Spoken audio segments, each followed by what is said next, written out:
নজিরবিহীন ফ্ল্যাশ ফ্লাডে ক্ষতবিক্ষত গ্রামের পর গ্রাম। দুঃস্বপ্নের মতো পানি তোড় এসে ভাসিয়ে নিয়ে গেছে সহায় সম্বল। ঘরদোর ফেলে ঠাঁই নিতে হয়েছে আশ্রয় কেন্দ্রে। পানিবন্দী হয়ে আটকে পড়া লোকজনকে উদ্ধারে সরকারি বেসরকারি সংস্থা ছাড়াও মাঠে নেমেছে সশস্ত্র বাহিনী।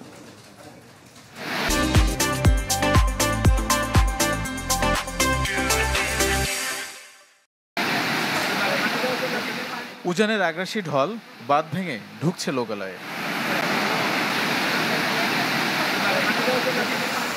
মৌলভীবাজারে মনু ও ধলাই নদীর পানি বেড়ে প্লাবিত টিলাগাঁও, ট্যাংরা বাজার সহ বেশ কিছু এলাকা। আঞ্চলিক সড়ক ডুবে যাওয়ায় বন্ধ যোগাযোগ ব্যবস্থা।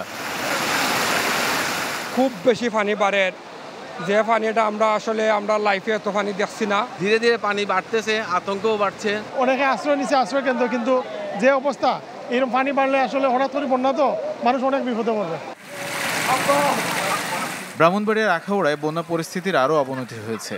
ডুবেছে আখাউড়া উত্তর, দক্ষিণ, মোগরা ও মনিয়ন্দ ইউনিয়নের অন্তত 34টি গ্রাম। ঘরবাড়ির সাথে পানিতে ভাসছে কষ্টের ফসল। দুর্গত এলাকায় রয়েছে পানি ও খাবার সংকট। ঢলের পানিতে ডুবেছে হবিগঞ্জের বেশ কিছু এলাকা। এতে পানিবন্দী হয়ে পড়েছেন অন্তত 25,000 মানুষ।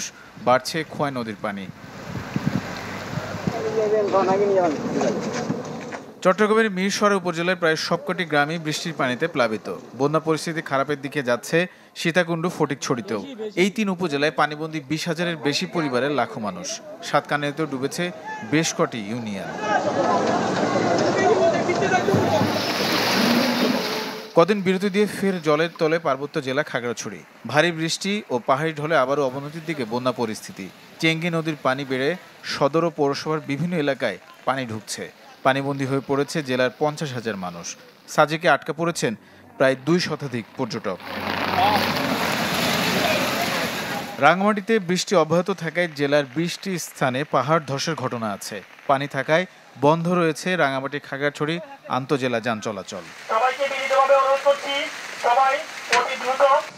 পানিতে ফুসছে কুমিল্লার গোমতী নদী।